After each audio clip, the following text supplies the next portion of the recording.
नमस्कार दोस्तों। आज मैं आपको मुंशी प्रेमचंद्र की कहानी पूस की रात सुना रहा हूँ।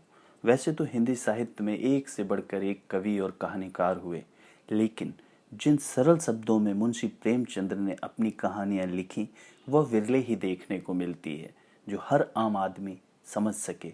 और उनकी ये कहानी आज भी भारत के गांवों में किसानों की दुर्दशा का मानो यथार्थ चित्रण कर रही हैं। या आप कह सकते हैं कि ये कहानी भारत के हर उस गरीब को चिन्हित करती है जो दो वक्त की रोटी कमाने के लिए जीवन भर जद्दोजहद करता है। इस कहानी के तीन मुख्य किरदार हैं: हल्कू, उसकी पत्नी, बेटी मुन्नी और हल्कू का कुत्ता जबरा। आइए मैं आपको कहानी की ओर ले चलता हूँ। हल्कू ने आकर स्त्री से कहा, सहना आया है, लाओ जो रुपए रखे हैं उसे दे दो, किसी तरह गला तो छूटे। मुन्नी झाड़ू लगा रही थी, पीछे फिरकर बोली, 3 ही तो रुपए हैं, दे दोगे तो कंबल कहाँ से आवेगा? माघ पूस की रात हार में कैसे कटेगी? दोस्तों, यहाँ पे हार का मतलब खेत और खलिहानों से है। उससे कह दो फसल पर दे देंगे, अभी नहीं। हल्कू एक क्षण अनिश्चित दशा में खड़ा रहा। पूस सिर पर आ गया। कंबल के बिना हार रात को वह किसी तरह नहीं जा सकता, मगर सहना मानेगा नहीं। घुड़कियां जमावेगा, गाली देगा, बला से जाड़ों में मरेंगे, बला तो सिर से टल जाएगी। यह सोचता हुआ वह अपनी भारी भरकम डील लिए हुए, जो उसके नाम को झूठ सिद्ध करता था, स्त्री के समीप आ गया और खुशामद करता हुआ बोला, ला दे दे, गला तो छूटे, कंबल के लिए कोई दूसरा उपाय सोचूंगा। मुन्नी उसके पास से दूर हट गई और आंखें तरेरते हुए बोली, कर चुके दूसरा उपाय, जरा सुनूं तो, कौन सा उपाय करोगे? कोई खैरात दे देगा कंबल? न जाने कितनी बाकी है जो किसी तरह चुकने ही नहीं आती। मैं कहती हूँ, तुम क्यों नहीं खेती छोड़ देते? मर मर कर काम करो, उपज हो तो बाकी दे दो। चलो, छुट्टी हुई। बाकी चुकाने के लिए ही तो हमारा जन्म हुआ है। पेट के लिए मजूरी करो, ऐसी खेती से बाज आए। मैं रुपए न दूंगी, न दूंगी। हल्कू उदास होकर बोला, तो क्या गाली खाऊं? मुन्नी ने तड़प कर कहा, गाली क्यों देगा? क्या उसका राज है? मगर यह कहने के साथ ही उसकी तनी हुई भौएं ढीली पड़ गईं। हल्कू के वाक्य में जो कठोर सत्य था, वह मानो एक भीषण जंतु की भांति उसे घूर रहा था। उसने जाकर आले पे से रुपए निकाले और लाकर हल्कू के हाथ पर रख दिए। फिर बोली, तुम छोड़ दो अब किसी खेती, मजूरी में सुख से एक रोटी तो खाने को मिलेगी, किसी की धौंस तो न रहेगी। अच्छी खेती है, मजूरी करके लाओ, वह भी उसी में झोंक दो, उस पर धौंस। हल्कू ने रुपए लिए और इस तरह बाहर चला, मानो अपना हृदय निकाल कर देने जा रहा हो। उसने मजूरी से एक एक पैसा काट कपट कर 3 रुपए कंबल के लिए जमा किए थे, वह आज निकले जा रहे थे। एक एक पग के साथ उसका मस्तक अपनी दीनता के भार से दबा जा रहा था। पूस की अंधेरी रात, आकाश पर तारे भी ठिठुरते हुए मालूम होते थे। हल्कू अपने खेत के किनारे ऊख के पत्तों की एक छतरी के नीचे बांस के खटोले पर अपनी पुरानी गाढ़े की चादर ओढ़े कांप रहा था। खाट के नीचे उसका संगी कुत्ता जबरा पेट में मुंह डाले सर्दी से कूं कूं कर रहा था। दोनों में से एक को भी नींद न आती थी। हल्कू ने घुटनियों को गर्दन में चिपकाते हुए कहा, क्यों जबरा, जाड़ा लगता है? कहता तो था घर में पुआल पर लेट रहे, तो यहाँ क्या लेने आए थे? अब खाओ ठंड में। क्या करूं? जानते थे मैं यहाँ हलवा पूरी खाने आ रहा हूँ? दौड़े दौड़े आगे आगे चले आए। अब रो नानी के नाम को। जबड़ा ने पड़े पड़े दुम हिलाई और कूं कूं की दीर्घ बनाता हुआ एक बार जमाई लेकर चुप हो गया। उसकी स्वान बुद्धि ने शायद ताड़ लिया, स्वामी को मेरी कूं कूं से नींद नहीं आ रही है। हल्कू ने हाथ निकालकर जबड़ा की ठंडी फीट सहलाते हुए कहा, कल से मत आना मेरे साथ, नहीं तो ठंडे हो जाओगे। यह रान पछुआ न जाने कहाँ से बर्फ लिए आ रही है। उठूं, फिर एक चीलम भरूं, किसी तरह रात तो कटे। 8 चीलम तो पी चुका। यह खेती का मजा है। और एक एक भगवान ऐसे पड़े हैं जिसके पास जाड़ा जाए तो गर्मी से घबरा कर भागे। मोटे मोटे गद्दे, लिहाफ, कंबल, मजाल है जाड़े का गुजर हो जाए। तकदीर की खूबी, मजूरी हम करें, मजा दूसरे लूटे। हल्कू उठा, गड्ढे में से जरा सी आग निकाल कर चिलम भरी। जबरा भी उठ बैठा। हल्कू ने चिलम पीते हुए कहा, पिएगा चिलम? जाड़ा तो क्या जाता है, जरा मन बदल जाता है। जबरा ने उसकी मुंह की ओर प्रेम से छलकती हुई आंखों से देखा।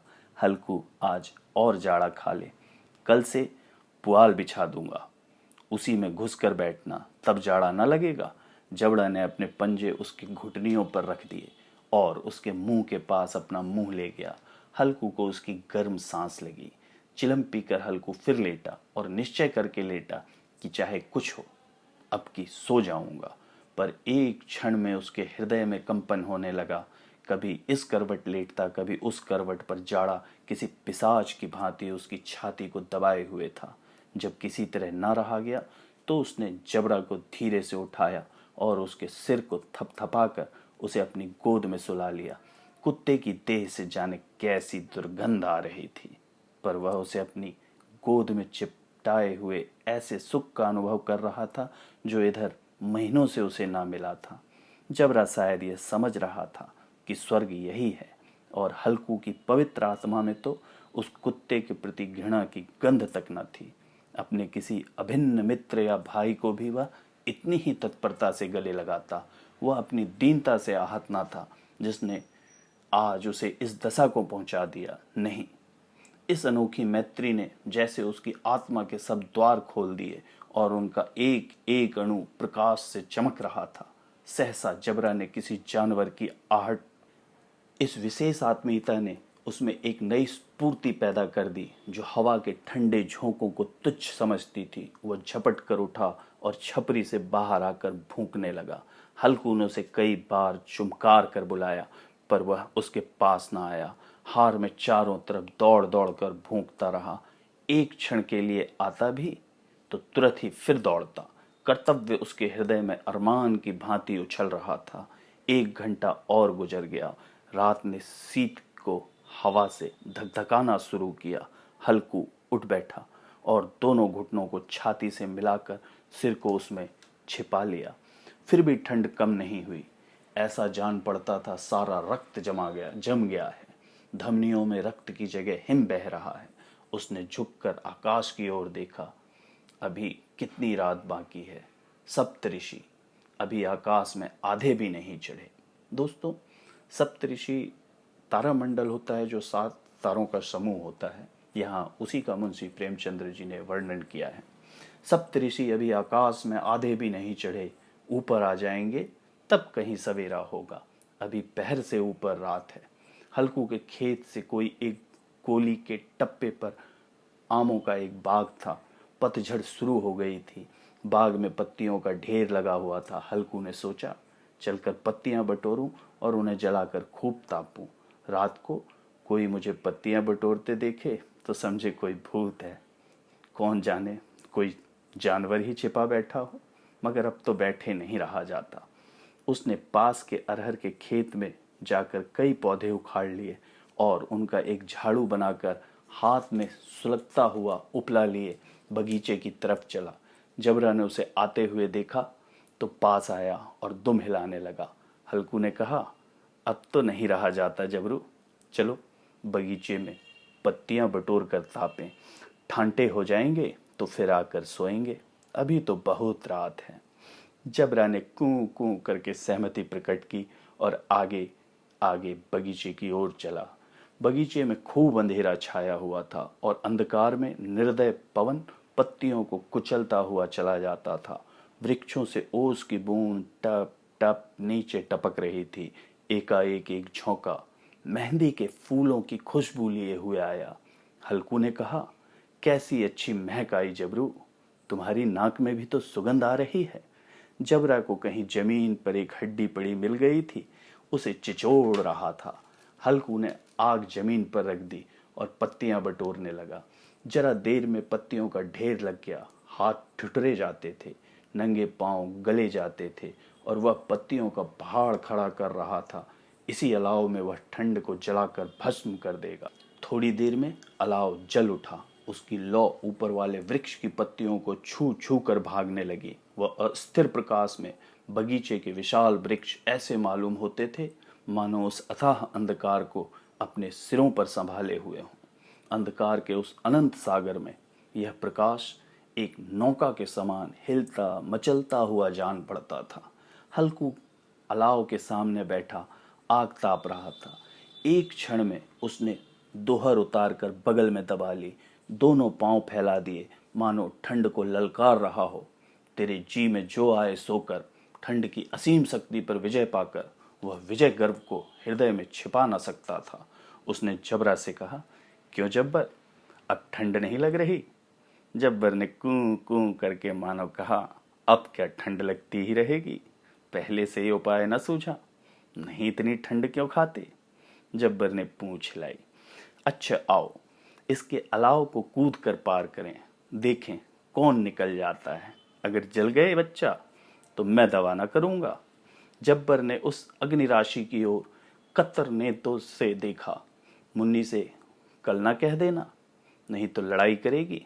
यह कहता हुआ वह उछला और उस अलाव के ऊपर से साफ निकल गया।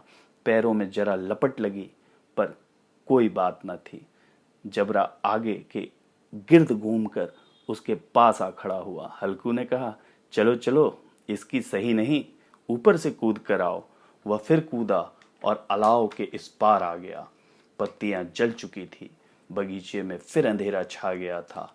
राख के नीचे कुछ कुछ आग बाकी थी जो हवा का झोंका आने पर जरा जाग उठती थी, पर एक क्षण में फिर आंखें बंद कर लेती।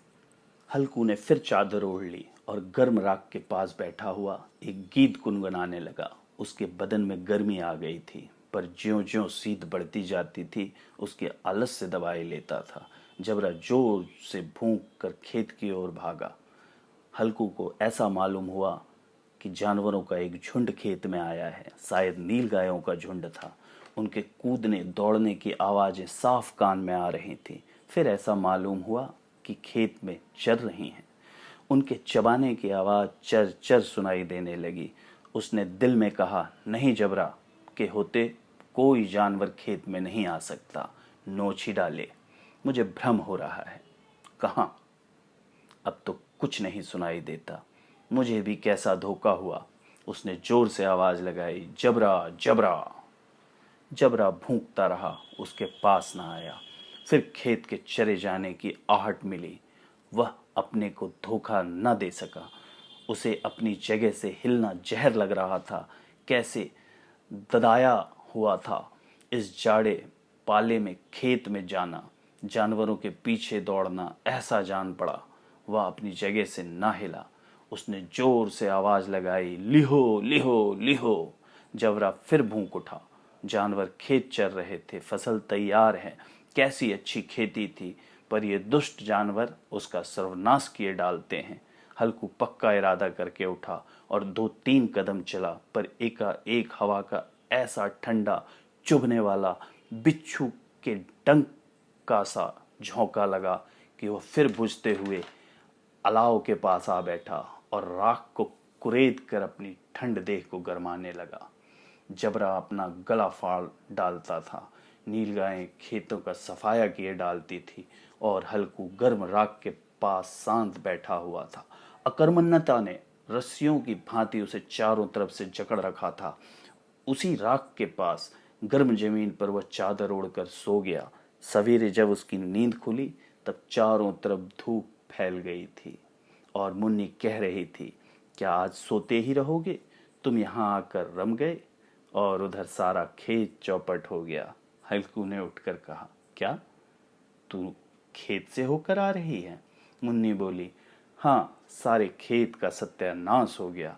भला ऐसे भी कोई सोता है? तुम्हारे यहाँ मड़ैया डालने से क्या हुआ? हल्कू ने बहाना किया, मैं मरते मरते बचा, तुझे अपने खेत की पड़ी है। पेट में ऐसा दर्द हुआ कि मैं ही जानता हूँ। दोनों फिर खेत की डांट पर आए। देखा सारा खेत रौंदा हुआ है और जबरा मरैया के नीचे चित्त लेटा है, मानो प्राण ही ना हो। दोनों खेत की दशा देख रहे थे। मुन्नी के मुख पर उदासी छाई थी, पर हल्कू प्रसन्न था। मुन्नी ने चिंतित होकर कहा, अब मजूरी करके माल गुजारी भरनी पड़ेगी।